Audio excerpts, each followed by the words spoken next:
Ya, ini sidang lanjutan pelaporan saya atas pencemaran nama baik Black Campaign gitu kan, tidak hanya terhadap pribadi saya sendiri, terhadap perusahaan juga, terhadap produk-produk saya juga. Kalian kan sudah tahu sendirilah Huru Hara Skincare seperti apa ya. Nah, ini adalah bentuk ya saya memperjuangkan keadilan gitu kan, untuk saya sendiri, untuk keluarga saya, untuk perusahaan saya. Tentunya di mana perusahaan saya kan banyak sekali, ribuan perut bergantung di situ. Jadi benar-benar saya akan fight lah untuk mendapatkan keadilan. Satu, katanya pabrik saya ditutup, pabrik saya memproduksi produk yang berbahaya, terus pabrik saya katanya memproduksi merkuri, saya penjual merkuri, itu semuanya fitnah besar. Dan itu semuanya berita hoax gitu kan. Terus waktu awal-awal kan saya dibilang bukan apoteker, dan saya diserang juga ketika saya baru beres melahirkan. Ini pokoknya Huru Hara Skincare ini satu sama lain itu saling ada hubungannya. Oh tentu gitu kan, efeknya sangat besar terhadap perusahaan, terhadap pribadi saya, karena betul-betul ini semuanya itu terstruktur, sangat terstruktur. Ada, tentu pastinya ada, cuman balik lagi gitu kan, karena saya seorang apoteker gitu kan, suami saya juga dari kimia. Memang bisnis kami di sediaan farmasi, yang dilihat itu, yang dirasakan itu kan kualitas produk ya. Konsumen lah yang merasakan, klien-klien saya yang merasakan. Dampak pasti ada, tapi alhamdulillah sampai sekarang kami masih bisa bertahan. Karena itu saya owner pabrik yang memang, karena saya apoteker, saya memiliki ilmu dan kompetensi di bidang farmasi, di bidang sediaan kosmetik, skincare. Dengan ilmu dan kompetensi ini saya bisa bertahan. Itu saya bisa bertahan, pabrik saya bisa bertahan, walaupun diterpa ujiannya. Kalian tahu sendiri Black Campaign-nya seperti apa. Dari awal di bulan September itu sudah mulai ada buzzer-buzzer 2024. Ini memang terstruktur, saya sudah tahu semuanya, kan saya juga laporkan bukan hanya kasus ini ya. Banyak sekali pelaporan saya di Polda Jabar gitu kan, akan proses Black Campaign di Huru Hara Skincare ini. Ya ada, tapi lagi-lagi itu tidak yang sampai gimana, karena memang lagi-lagi kepercayaan itu bukan karena nama baik saya rusak atau apa, karena mereka merasakan dan mereka tahu nggak berbahaya ini, mereka juga cek gitu kan, kandungannya mereka cek, itu mereka tahu lah saya gitu, kenal saya lama, tidak mungkin saya menjual merkuri. Karena memang sasarannya dari bos-bos buzzer ini kan memang menyerang tidak hanya pribadi saya, usaha saya, produk-produk saya, gimana saya bisa dibuat hancur sehancur-hancurnya, itu pesannya mereka. Yeah. Baru satu orang nih, yang dua orang lagi menyusul apa mungkin nanti di minggu depan. Ya. Untuk pasal dan ancaman hukuman dan lain-lain mungkin nanti dari penasihat hukum yang akan bicara lebih jelas ya. Hanya saya ingin menambahkan sedikit pernyataan ya. Jadi selama ini memang juga saya tidak terlalu banyak muncul ke permukaan, saya selalu diam, saya tidak banyak berkomentar. Tetapi memang hari ini saya mengawali perjuangan membela harga diri, membela harkat dan martabat istri saya dan perusahaan. Saya ada di garda paling depan, dan saya juga jadi pelapor untuk LP-LP yang lain. Karena itu memang ini adalah momentum saya untuk memperlihatkan kepada teman-teman semua, pada masyarakat Indonesia, bahwa memang semua Black Campaign, semua isu-isu liar itu hanya fitnah, dan kita akan buktikan nanti di pengadilan. Jadi sekali lagi saya berada di belakang istri saya 100%. Saya akan membela sampai titik penghabisan harga diri istri saya, keluarga, saya juga punya anak, dan lain-lain. Bayangkan kalian, kita telah diserang hampir 2 tahun ya, setahun setengah lebih, hampir mau 2 tahun. Dan saya terlihat memang tidak pernah tampil, tidak pernah muncul, tetapi dalam diamnya saya itu, saya punya kehendak untuk membela diri, karena ini adalah kewajiban saya sebagai seorang suami, sebagai ayah dari anak-anak saya. Itu saya dari saya, mungkin tidak banyak yang ingin disampaikan. Nanti mungkin dari penasihat hukum kami, Pak Yunus, akan menyampaikan hal yang terkait dengan konstruksi perkara dan hal yang terkait dengan proses hukum dan lain-lain ya. Beliau yang lebih punya kompetensi untuk menjawab. Silakan Pak Yunus. Oke Bang. Teman-teman, jadi gini loh. Hari ini kami mewakili klien kami Bu Eni Sagara dengan Pak Iwan Wahyudi. Ya. Kali ini kita masuk di pengadilan Bandung. Di situ ada orang bernama Gus Nafili. Dia melakukan postingan yang mendiskreditkan, fitnah dan hoax kepada klien kami. Bahwasanya produk-produk yang dibuat oleh beliau itu ada merkurinya. Nah, karena ini termasuk fitnah yang nggak sesuai dengan kebenarannya, makanya klien kami melaporkan di kepolisian dan akhirnya ditangkap dan kemudian sampai masuk kepada proses. Artinya apa? Yang dibuktikan itu kita yang benar. Kalau misalkan dia yang benar, pasti kitanya yang salah, kitanya yang masuk. Tapi ini adalah terbalik. Jadi dia sekarang harus mempertanggungjawabkan semua perbuatannya di sidang. Itu. Jadi mengenai pasalnya, pasal yang dikenakan adalah pasal 35, yaitu pembuatan hoak fitnah, yang mana masa hukumannya 12 tahun loh. Jadi hati-hati, jari-jari Anda itu ketika membuat postingan itu harus dipertanggungjawabkan. Apalagi berkaitan dengan fitnah, yang mana ini ada perusahaan yang memiliki kredibilitas bagus dan kemudian memperkerjakan ribuan orang. Dengan adanya fitnah menghasilkan penurunan secara signifikan baik partnership ataupun penjualan produk. Ya. Yang ini melemahkan UMKM seluruh Indonesia juga. Jadi kita harus hati-hati. Di sini kita memperjuangkan hak dari Bu Heni dengan Pak Iwan. Ini persidangan awal kan, ini belum apa-apa. Saya melaporkan itu banyak. Nah, dan saya sudah tahu semuanya. Saya terus koordinasi gitu kan, saya sudah tahu semuanya, saya sudah tahu siapa bos besarnya, siapa wayang-wayangnya itu saya sudah Tapi tahu. pada dasarnya saya tegaskan kami tidak sedang menyerang siapapun. Kami tidak sedang menembak atau menyasar siapapun. Pada kenyataannya nanti ada seseorang atau siapapun atau sekelompok orang yang terbukti bersalah, itu kan proses hukum yang berlaku di fakta persidangan. Jadi sekali lagi tidak ada nama-nama yang kami sebutkan kami sengaja serang, kami sengaja tuduh dan lain-lain. Hanya proses persidangan dan fakta persidangan nanti yang akan berbicara. Tetapi sekali lagi tadi seperti Pak Yunus sampaikan bahwa kami punya keyakinan apa yang mereka mereka sampaikan, mereka jadikan materi-materi buzzer mereka itu sesuatu yang sangat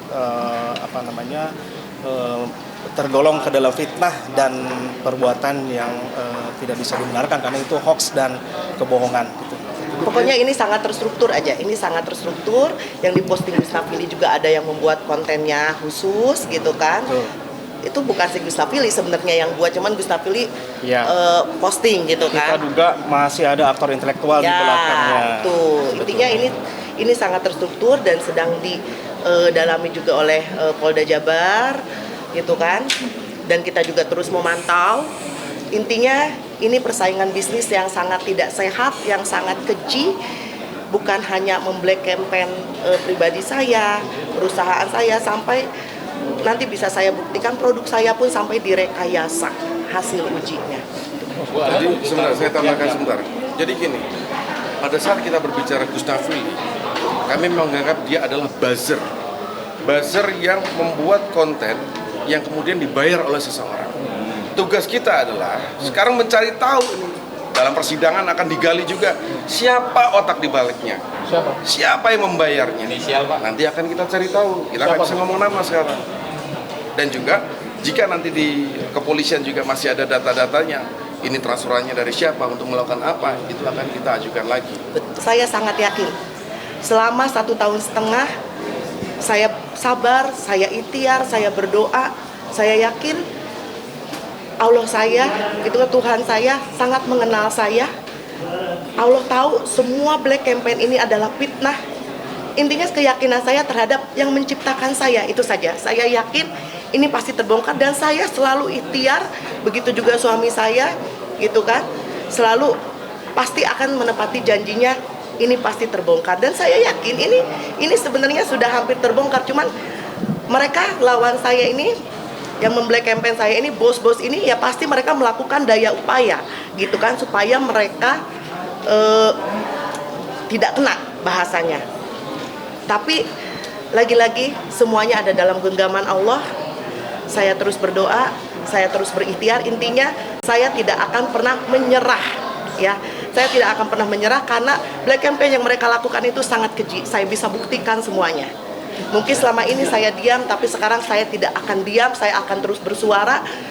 Kalau perlu, semuanya akan saya lakukan untuk mendapatkan keadilan. Kalau itu saya dengan Allah, itu saja. Biarkan itu menjadi rahasia antara itu saya hamba dengan dan Allah. Ya Tuhannya lagi-lagi lah, Allah saya, Tuhan saya lebih mengenal saya dibanding bos-bos buzzer itu. Mungkin bos-bos buzzer itu bisa saja menilai saya seperti apa. Kalian juga bisa saja menilai saya seperti apa. Tapi Tuhan saya tidak pernah salah menilai saya. Makanya sampai hari ini saya mau di black campaign seperti apapun, mau dibuat seperti apapun oleh mereka, alhamdulillah sampai sekarang saya masih berdiri tegak. Perusahaan saya masih ada, karyawan saya masih utuh. Dan ingat, saya masih apoteker, ya Pak ya, tidak ada ceritanya waktu awal-awal di black campaign katanya saya sudah dicabut apotekernya, tidak ada. Nah, itu. Jadi semua pernyataan mereka harus dibuktikan. Nah, itu sehingga kebenarannya akan muncul gitu ya. Itu katanya pabrik saya memproduksi merkuri atau apa, silahkan tanya BPOM. Ada tidak track record saya produksi merkuri? Itu saja. Jadi memang ini pesanan dari awal dibuat trending topik si komplotan buzzer ini. Masih banyak buzzer-buzzer di luar yang belum ditangkap, ingat ya. Bukan berarti buzzer-buzzer yang di luar yang terlibat dalam huru hara ini yang membuat trending topik fitnah ini, hoax ini akan saya diamkan saja, tidak. Ya, tidak. Saya terus melakukan upaya supaya semuanya bisa tangkap. Kalau yang kita tidak bisa tendensius ke seseorang ya. Seperti saya bilang tadi, kita tidak sedang menyerang seseorang, tidak sedang menuduh seseorang, tapi biarkanlah fakta persidangan nanti yang akan menyatakan kebenaran itu. Pada saatnya nanti udah ditetapkan oleh pengadilan siapa yang salah, nanti kita juga akan sampaikan, akan declare. Ternyata teman-teman juga nanti kan akan tahu siapa dalang dibalik semua ini. Tapi percayalah, kita tidak akan mundur, dan saya yakin tidak ada kejahatan yang sempurna. Dan ini semuanya baru tahap awal. Kalau Ya. misalnya kita tidak tahu perjalanannya seperti apa, intinya saya akan terus berjuang untuk mendapatkan keadilan. Karena saya membangun usaha saya ini, pabrik saya ini dari nol dengan ilmu dan kompetensi saya. Gitu kan? Benar-benar hasil jerih payah kita, bukan hasil pencucian uang, bukan hasil money laundry atau apa-apa, tidak ada. Ini murni hasil kerja keras saya dan suami saya untuk membangun perusahaan dari nol, tiba-tiba dihancurkan begitu saja dengan black campaign yang berisi fitnah, dibuat trending topik. Karena kan saya sudah melihat barang bukti semuanya gitu loh. Jadi ikuti saja kelanjutannya seperti apa. Ya karena karena memang saya tidak merasa yang difitnahkan itu, dan saya punya Allah, itu aja. Saya punya Allah.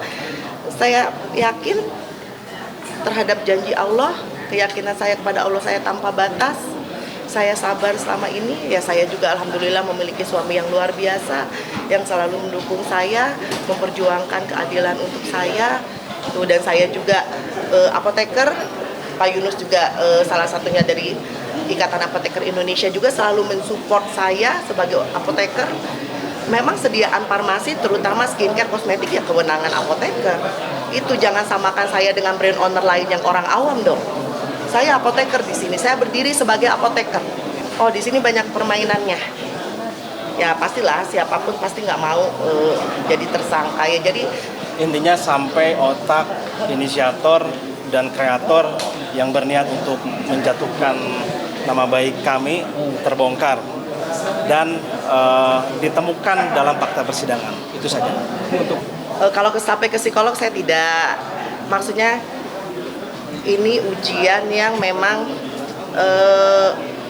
tiap orang beda-beda ya. Kalau saya, karena saya tahu siapa yang menyuruh ini semuanya, bos besarnya siapa, wayang-wayangnya siapa, saya cuma tersenyum. Harus seperti inikah kalian menumbangkan saya?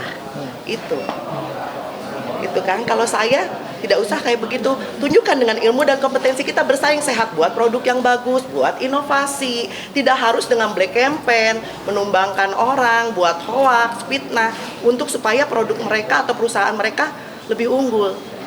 Itu inovasi, buat produk baru. Ya mungkin beda ya, kalau saya kan seorang apoteker, saya punya ilmu dan kompetensi, saya bisa bersaing sehat. Mungkin mereka tidak bisa bersaing sehat, itu aja. Ancaman ya dulu-dulu sih waktu awal-awal ada ya, cuman kan lihat aja kekuasaan Allah dari huru hara ini, kalian juga sudah bisa menilai seperti apa. Itu aja sih kalau saya lebih di titik anggaplah ujian ini cintanya Allah sama saya, supaya saya lebih dekat sama Allah, lebih dekat dengan anak-anak saya gitu kan. Saya menjaga anak-anak saya supaya tidak terpengaruh oleh black campaign di luar, karena anak-anak saya juga ada yang sudah besar gitu kan. Saya bagaimana lebih mencintai karyawan saya, lebih dekat dengan karyawan saya, itu sih. Jadi banyak hikmahnya. Mungkin sekarang saya lagi fokus kuliah lagi gitu kan, melanjutkan pendidikan selanjutnya, lagi sedang penelitian. Jadi banyak waktu yang kita pakai untuk hal-hal positif untuk menunjukkan inilah saya. Tidak usah saya harus menggunakan buzzer untuk menumbangkan orang lain. Tunjukkan prestasi kita, gak usah pencitraan untuk memperlihatkan kita lebih baik dibanding orang lain. Itu aja. Dari awal saya gak pernah pakai buzzer, nanti makanya dilihat dari persidangan seperti apa gitu kan. Pokoknya ini sejarah yang kelam lah buat industri skincare di tanah air. Mungkin nanti kedepannya juga saya juga meminta gitu kan, supaya pemerintah juga melihat ini semuanya, bagaimana kita bisa berkembang industri di dalam negeri ini ya Pak ya. Kalau misalnya buzzer black campaign ini diperintahkan oleh orang buat supaya trending topik dengan menggunakan alat bot, font farming gitu kan, dibuat supaya viral, komen-komennya apa-apa digiring opini seolah-olah itu adalah benar adanya. Itu yang terjadi. Padahal itu semuanya fitnah. Tapi dengan kekuatan sosial media semuanya kan bisa jadi orang tergiring, terpengaruhi. Itu kan sangat tidak sehat untuk industri dalam negeri. Bagaimana negara kita bisa berkembang, bisa bersaing dengan sehat dengan produk-produk dari luar. Kalau industri dalam negeri dihantam seperti ini, pemerintah diam saja. Oh ya, tentu peran suami saya sangat memberikan dukungan yang sangat besar. Ibaratnya alhamdulillah sekali gitu kan, saya mempunyai suami yang sangat soleh, yang selalu support, yang benar-benar berusaha untuk mencari keadilan untuk istrinya, untuk perusahaannya. Oke, pada prinsipnya saya memberikan keyakinan pada diri saya, karena kami berdua merintis usaha ini bareng-bareng. Ketika kita tidak salah dan yakin hati nurani kita menyatakan kita tidak salah, nggak usah takut, hadapi, jangan hindari. Persoalan itu harus dilalui dengan kita masuk ke dalam persoalan itu dan selesaikan, bukan untuk dihindari. Yang kedua, kalau orang-orang selama ini mengatakan isi saya sok beragama, sok ya si paling beragama, si paling soleha, si paling ke Mekah, si paling segala macam, ya memang itulah yang memang saya tanamkan sejak saya menjadi suaminya. Jadi karena itu memang ajaran agama yang kuat itu menjadi pondasi sehingga bisa kuat kita, karena kami yakin setiap ujian itu pasti sudah ditakar oleh Allah. Tidak mungkin orang yang tidak mampu melewati ujian itu dikasih ujian seperti itu. Karena itu keyakinan itulah yang mendasari kami untuk berjuang. Dan ketika kita mendapatkan satu ujian, kita juga udah menyatakan kepada Allah, ya Allah, ujian apa lagi yang akan Engkau berikan kepada kami. Karena itu ketika kami sering mendapatkan ujian berat, jadi sudah terbiasa. Jadi tidak jadi masalah yang sangat serius buat kami. Karena itu yang pertama, kita yakin persoalan ini adalah sesuatu yang hoax, fitnah yang keji. Karena itu kita yakin kita tidak bersalah. Yang kedua, tetap kita berpegang teguh pada Sang Pencipta, itu aja. Itu karena saya anak pasti ke orang tuanya ya, dan saya yang merasakan kedua orang tua saya mendidik saya dengan baik dan benar, dan mendidik saya supaya menjadi wanita yang kuat, sehingga saya mendapatkan ujian seperti ini. Ya alhamdulillah saya kuat gitu kan, dan saya sabar, saya ikhlas, saya ridho gitu kan. Tapi saya minta hadiah sama Allah, ya Allah, oke saya ikhlas, saya ridho, saya minta hadiah, permudahkan urusan hukum ini. Saya pengen sampai bos-bosnya ini bisa diproses hukum. Sebenarnya saya yang mungkin akan menjawab. Kalau anak sebenarnya tidak terlalu terpengaruh juga ya, tetapi kan anak tidak terlalu terpengaruh, tetapi kan mungkin mereka tidak bisa mengungkapkan itu ya. Artinya ini kan bullying ya. Artinya ini kan penyerangan terhadap karakter assassination kalau menurut saya, pembunuhan karakter dari seorang Henny Sagara yang berusaha merintis usaha, memperlihatkan eksistensi dan kompetensi dia di dunia kefarmasian, sediaan farmasi. Dia punya pabrik demikian lengkap yang orang mungkin melihatnya sebagai ancaman. Nah, anak-anak kami tidak terlihat ada yang down, ada yang apa, tetapi kan kita tidak melihat, mungkin mereka tidak bisa berbicara atau mereka tidak ingin menyatakan sesuatu yang membuat orang tuanya sedih. Tapi kan anak saya juga bukan hanya anak-anak bayi dan anak kecil, ada yang udah gede juga. Artinya dengan serangan-serangan ini sebenarnya mereka sedang menyerang keluarga saya juga. Karena itu sebagai kepala keluarga saya berkewajiban membela harga diri bukan cuma perusahaan, istri saya pribadi dan juga anak-anak saya.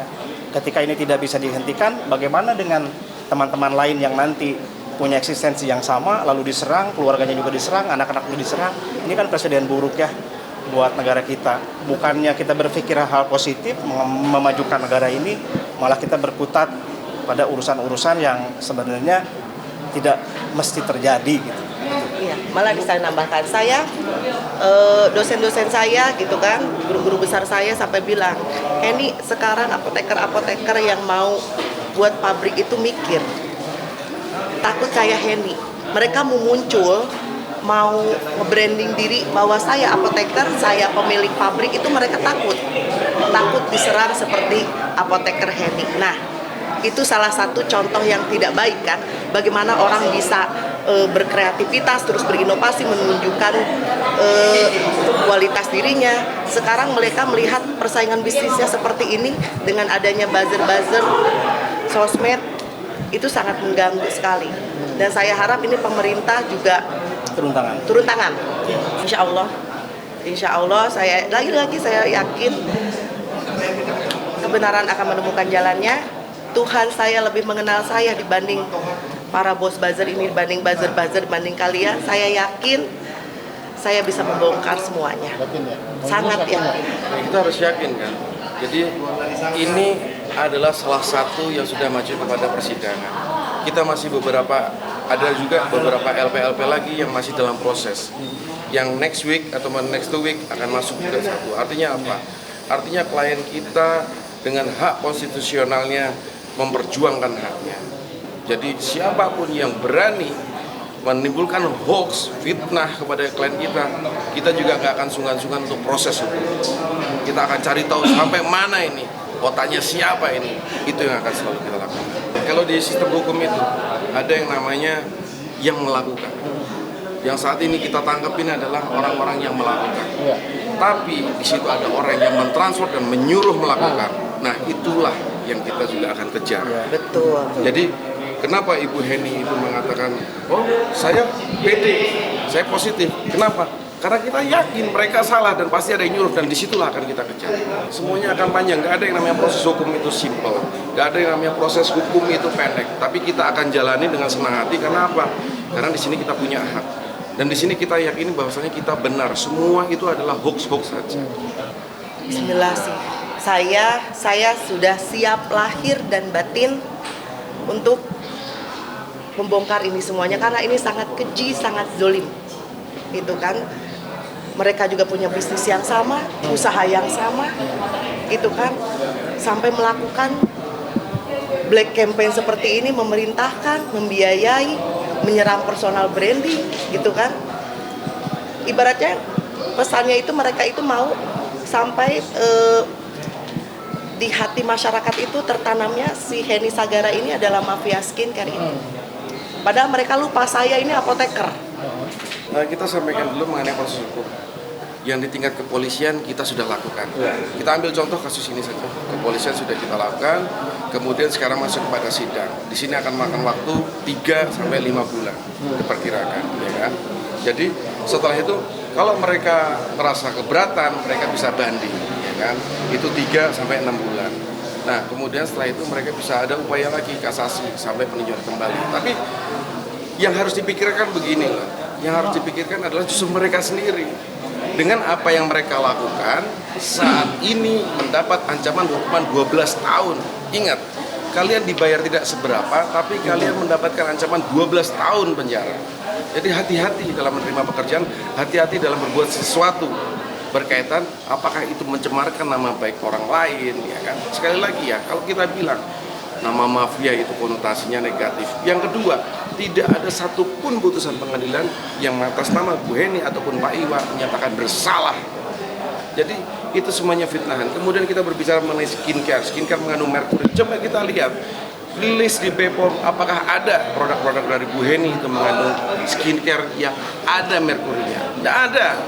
Jadi itulah yang terus kita sampaikan kepada publik. Kita akan proses kalau berani memfitnah. Jadi hanya kebenaran aja. Ya kalian kan yang memulai ya. Mungkin tadinya mereka melihat apalah si Bu Heni gitu kan. Tapi ingat, Bu Heni punya Allah, punya Tuhannya, punya yang menciptakannya, punya yang mendengarkan doa-doanya, punya yang menyaksikan amal ibadahnya. Itu yang harus kalian takuti itu. Mungkin menurut di pandangan kalian Bu Heni ini seorang ibu lah gitu kan, seperti apalah wah ibu rumah tangga atau apa gitu kan, apoteker biasa lah. Tapi ingat, seorang Bu Heni itu punya Tuhannya, punya Allah Subhanahu wa Ta'ala yang mendengar doa-doanya, yang mengetahui amal ibadahnya. Itu yang harus kalian ketahui. Sampai buzzer pada ketangkap pun semuanya di luar kendali kalian kan.